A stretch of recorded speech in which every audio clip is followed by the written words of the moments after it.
Hello my friends, and welcome to this video about empowerment.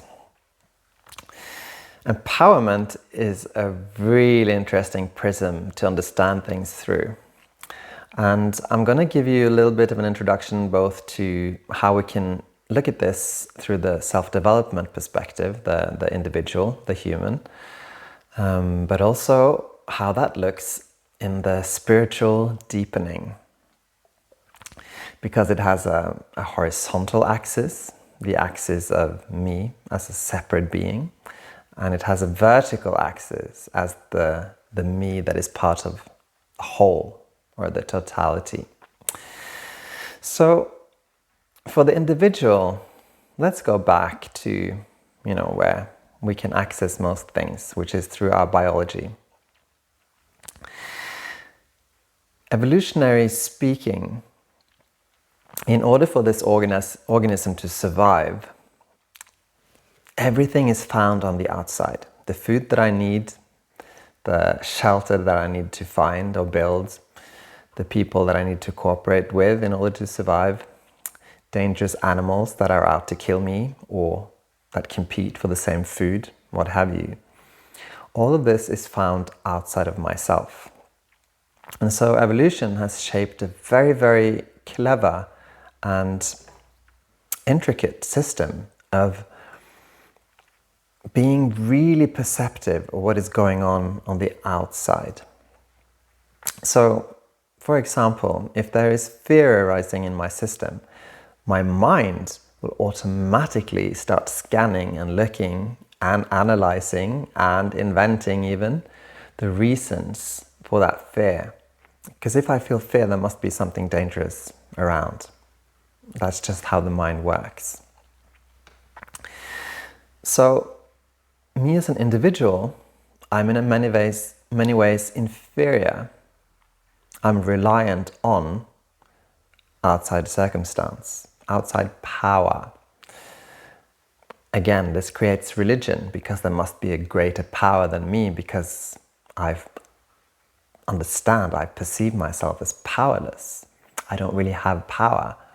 Things are given, or I have to struggle, or I have to work to get it.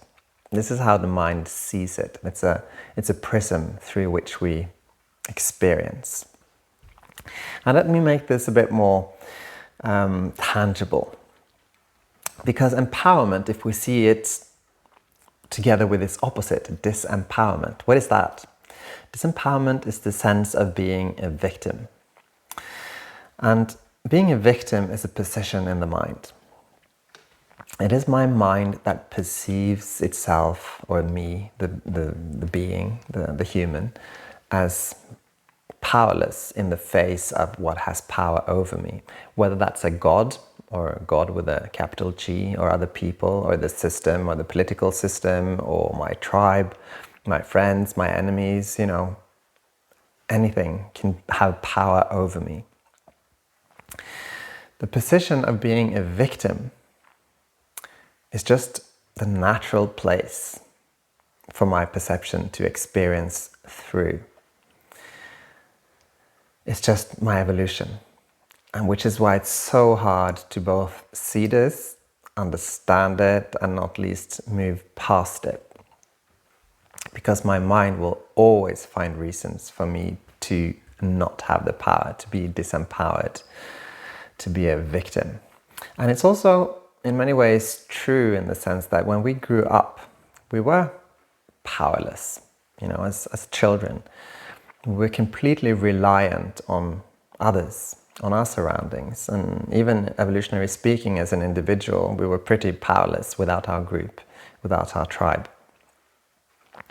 And when we've experienced bad things from other people, it can be trivial or it can be crazy trauma. That experience in itself was an experience of being powerless. Someone was more powerful than us. So in that sense, it's true. In a situation where there is a crossing of a boundary or abuse of any sort, we are a victim, right? But that's contextual. It's in a setting. But our minds generalize from this and very easily places itself in that powerless place of I don't have the power. And since this is it's like a truth, it's a construct, it's a pattern in us. So it feels completely true.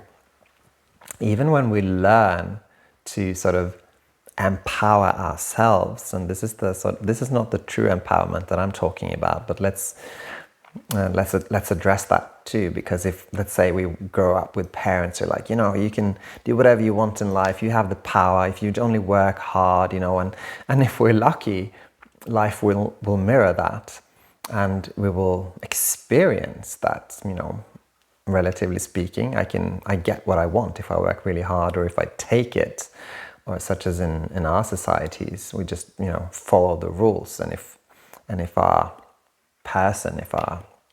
minds are well adapted to what is expected in our societies, we become, relatively speaking, successful.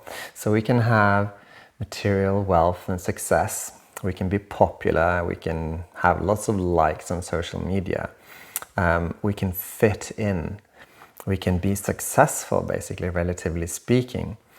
But that happens through the same place, the prism that unless I compete, unless I strive, unless I work for it, I'm not getting it.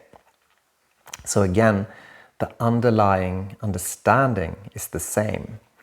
It's that I am a victim and I have to fight, or I have to strive for it. And this victim state it's this place of deep suffering because it's a place of lack. I lack. There is something missing. And the prism of the victim, since it's me as an organism, an individual, against nature, against what is greater, such as the system, the political system, society, the laws, all of this, that will be perceived as the reason that I'm feeling this lack or missing something, or that I have to struggle. And that can be a great experience, a great achievement if, despite everything, against all odds, etc., I succeed. It's an experience of, wow, I can do it, right? It's a place of strength. It's good. And it's better than, feeling powerless. But it's also the reason that we suffer, because it doesn't last. Achievement doesn't last, not on the inside. The money can last until I die, but I may lose it. I'm not in power. And this victim in us, how we can recognize it and begin to become aware of it, is that there is a sense of blame, or placing responsibility outside of ourselves. Because the key here is to learn to take responsibility, or be responsible rather. Because this is what our minds do not want to do.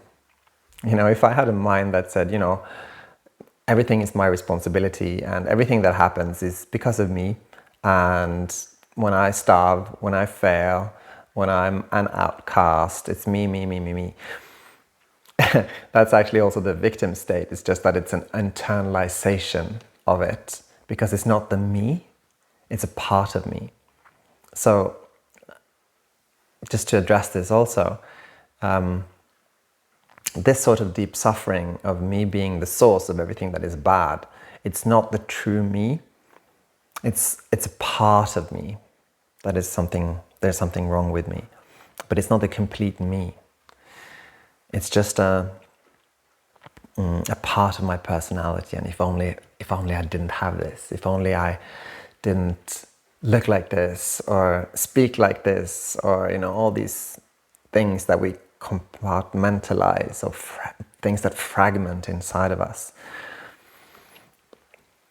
it's still the victim. It's the same. It's just that we externalize it onto a part of our personality rather than outside of ourselves. But it's the same thing. And it's much easier to talk about this from a place of how we externalize it onto others, because it's more common, let's say. And even people who say, oh, I'm not good enough, and oh, I'm so bad, I can't do this. There is still this sense that something happened to me, or someone did something that is not my fault. I can't help it. I don't have the power to do anything else. I'm powerless. It's hopeless. It's the same thing. It is something that I don't have control over. It's something that is beyond me, basically, which makes me helpless. You get it? So this is how we recognize it. Because this inside, this placing of responsibility of the reason that I am as I am, or the reason that things happen, is beyond me. I'm powerless to change it. Usually because this or that, or this happened, or I'm carrying this trauma, or blah, blah, blah, blah, blah, right? It wasn't me. It's not me. It's not my fault. I can't help it. Or, yeah, but this person did this, and I experienced that, and I don't have this, so I can't help it. And, the mind will turn it around and make different versions of it, and it keeps rotating around something that, at least to me, most easily can be accessed through how it feels to be in that position. It's a position in the mind of suffering. And it tries to point the blame away, but the feeling is inside. And it's a feeling of powerlessness, of weakness, and of struggle at the same time.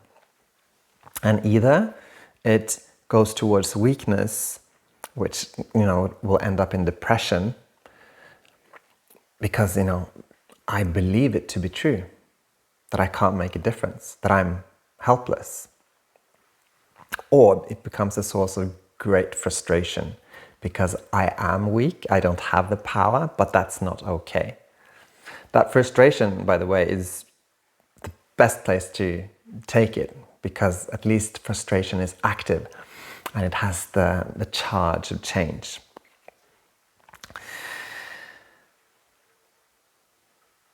But I first have to be able to recognize how I remain, how I produce and how I remain my victim state, my victim position. And notice every time where I place blame outside of myself and accuse, whether it's something concrete or something abstract, that is not me, it's a not me thing, or a part of me that is not really me, as I mentioned.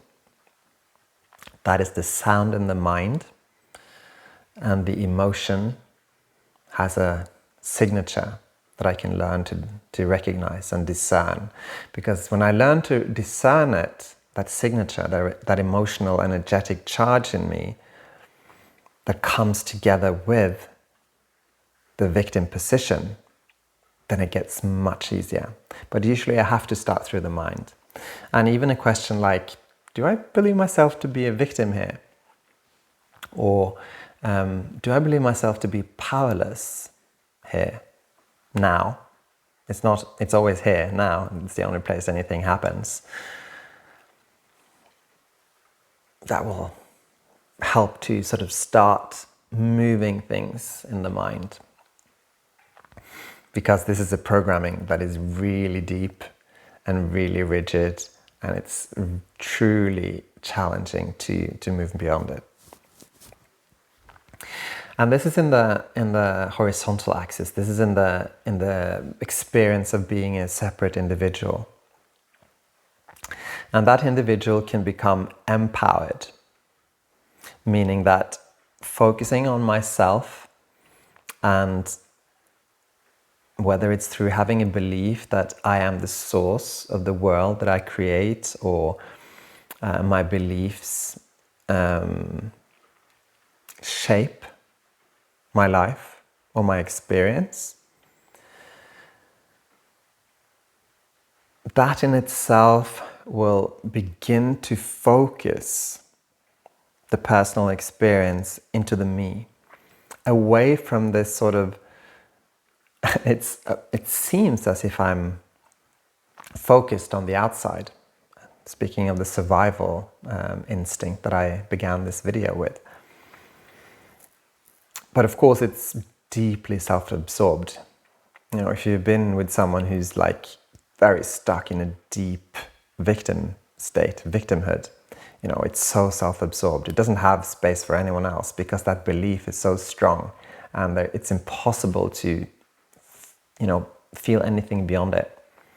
So when that is very present, and that will happen in every one of us given the right context, there is no space for anything else. It's deeply, deeply self-absorbed.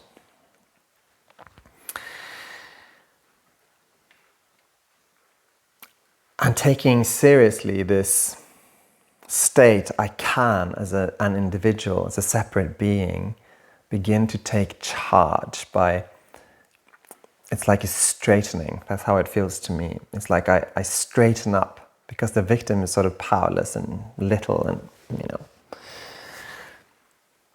always being pushed down by outside forces or from the inside. Whereas empowerment is like a straightening. It's like a rising up. It's like a willingness. It comes from will. I will take charge. It doesn't work, this victim position. I am the only one who can do something differently. It's a reorientation into who can actually do something, because eventually no one can do anything for us.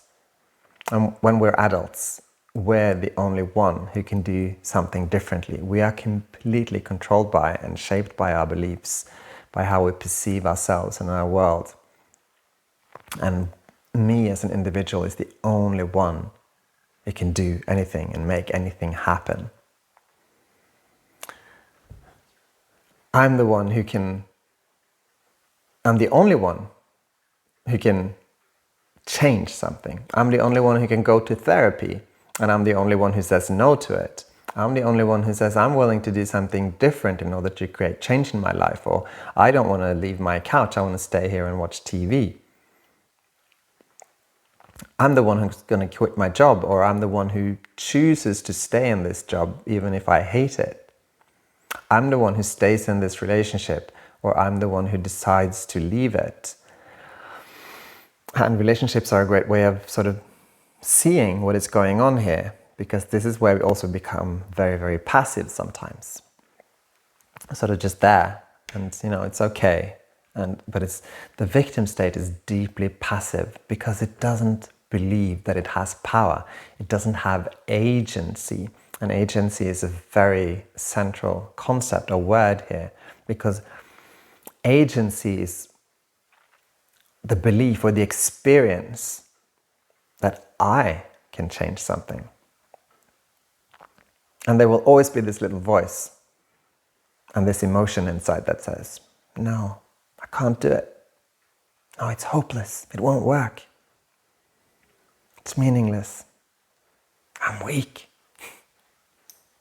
And variance, and variance, and variance.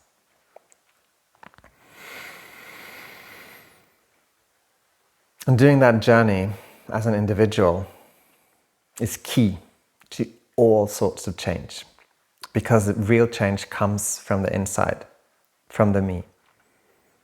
So as long as I'm waiting for something to happen outside of myself, for someone to come to rescue me, it doesn't work.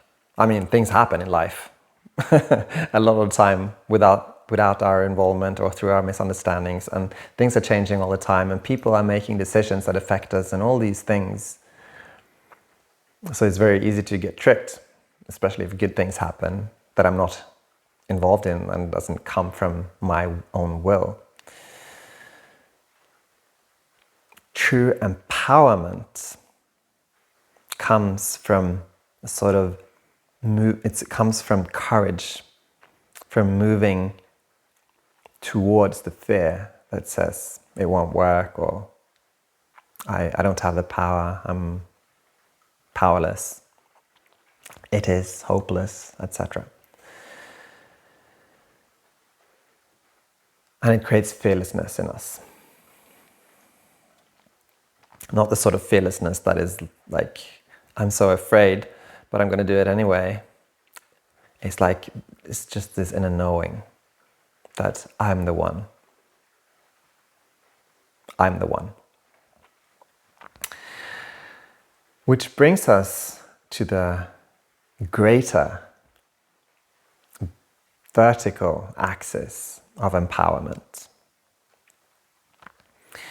Because through our personal journey, through our self-development, through our inner work, we go through all these layers and our layers of powerlessness and weakness and others being better than us and comparing ourselves and trying our best, and we become experts in creating a facade that others will like us for, and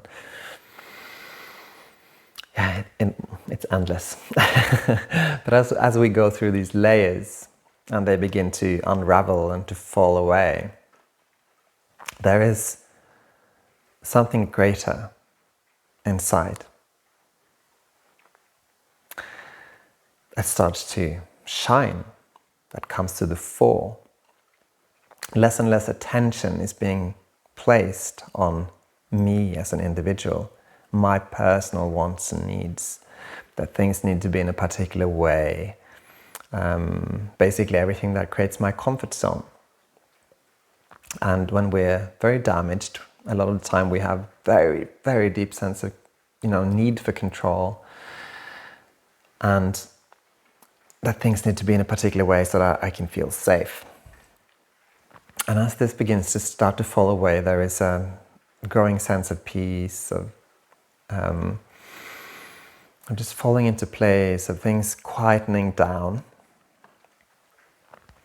And there's a little trap here on the spiritual journey, because a lot of spiritual paths will emphasize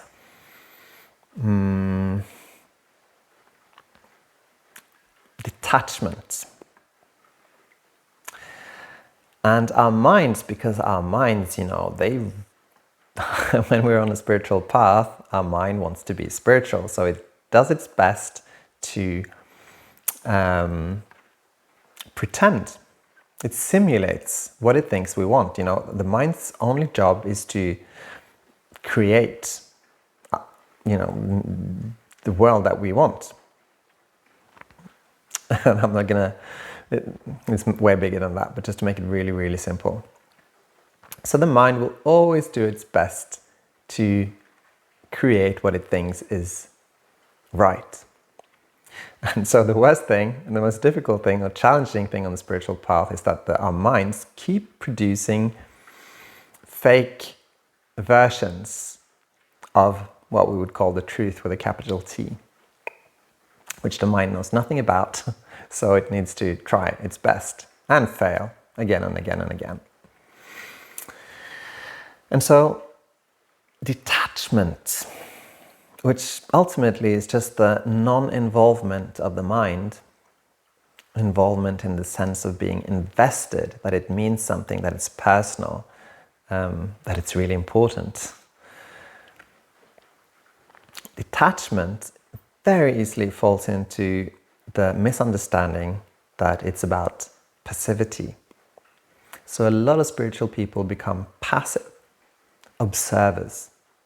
I myself followed the path that it was about observing, of being detached. But it's not a place of empowerment.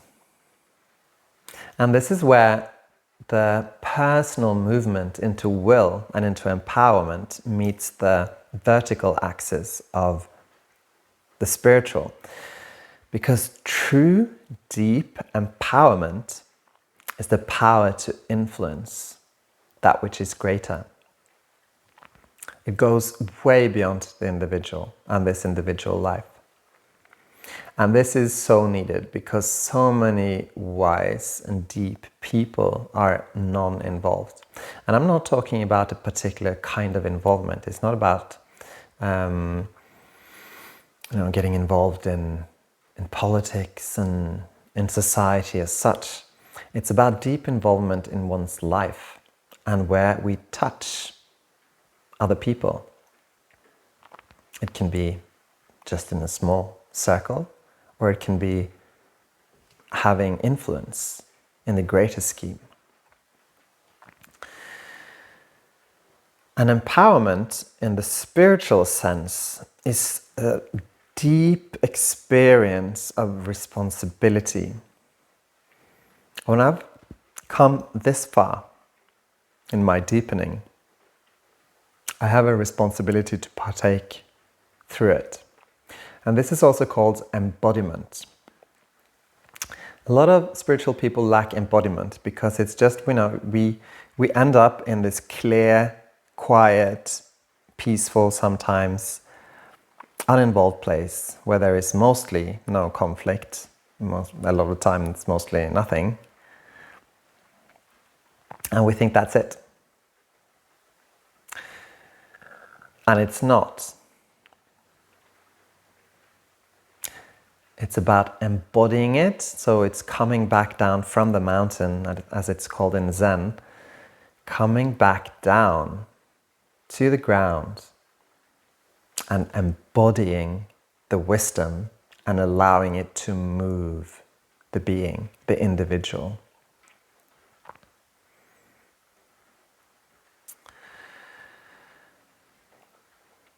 And when that happens in an individual, those are the truly powerful forces in the world. And I mean that the powerful forces for good. The ones that bring true change.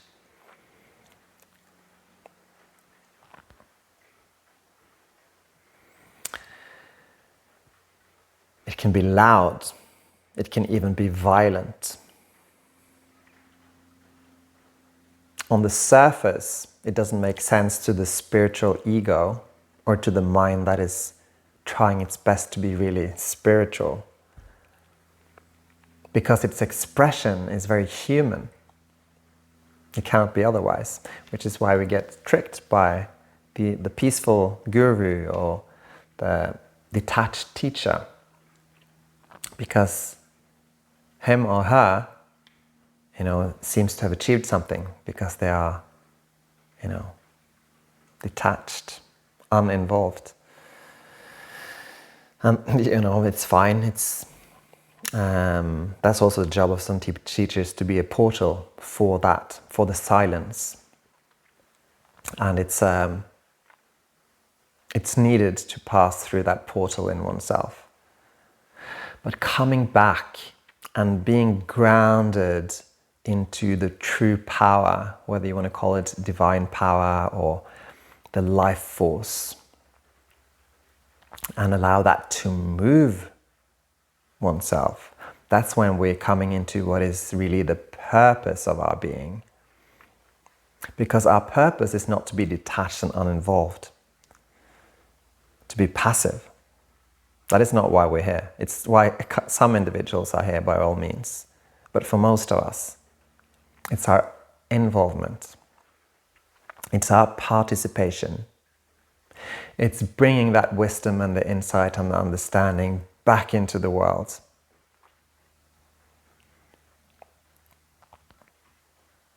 It is not to stand aside, to stand on the sidelines and watch what is going on and say nothing.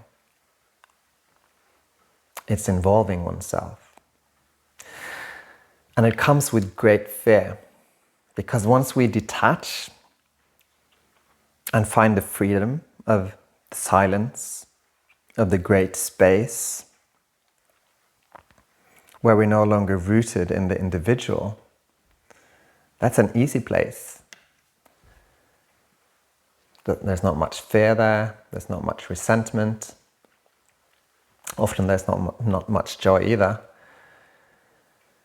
And so going back into the intensity of life and society and the world and participating in the human drama, that brings great fear. It's not for everyone. For most people, the system will resist because it's much nicer to be in a passive place where we don't have to participate, where there's very little drama, where it's quiet. But to speak in archetypes, the archetype of the empowered wisdom is the king and the queen, and they are not withdrawn. Sure, they don't participate in everything, they only participate where it's needed, but it's leadership, it's presence, it's involvement, but from a place of authority.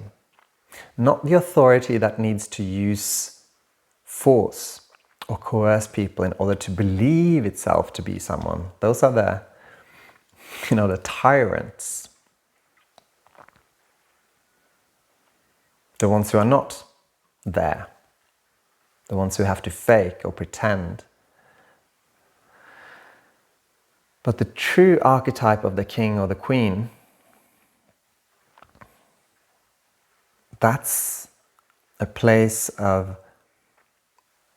true authority that knows itself to be that authority. It doesn't necessarily know that it's right or wrong in a particular setting, but it knows that it is the authority. Together with other points of authority, it's not a zero-sum game. It can't only be one. That's not the point. And sometimes it's just the realm of one, or sometimes it's a realm of hundreds, thousands, millions of people, where that one authority is present, acts, speaks.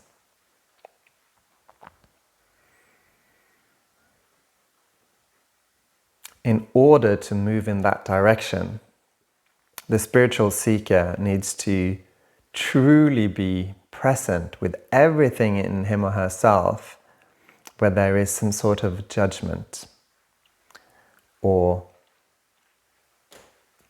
calling it spiritual or non-spiritual, where there is any form of duality, where there is a black and a white, a right and a wrong, better or worse. Because that is not the embodiment of authority and of wisdom. It's not the true empowerment. True empowerment comes with the inclusion of everything. It's the ability to partake and involve oneself in every aspect and every dimension of life without saying no to it. The authority can say no in a setting, but it will go there in order to say that no, in order to set that boundary.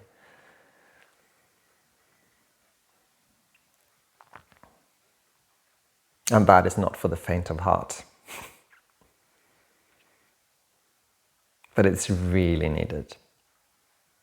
This world really needs those empowered, awake individuals that are able to use whatever force is necessary to have a greater volume than the incredible noise that the pain and the suffering in this world is creating. And that is the true empowerment.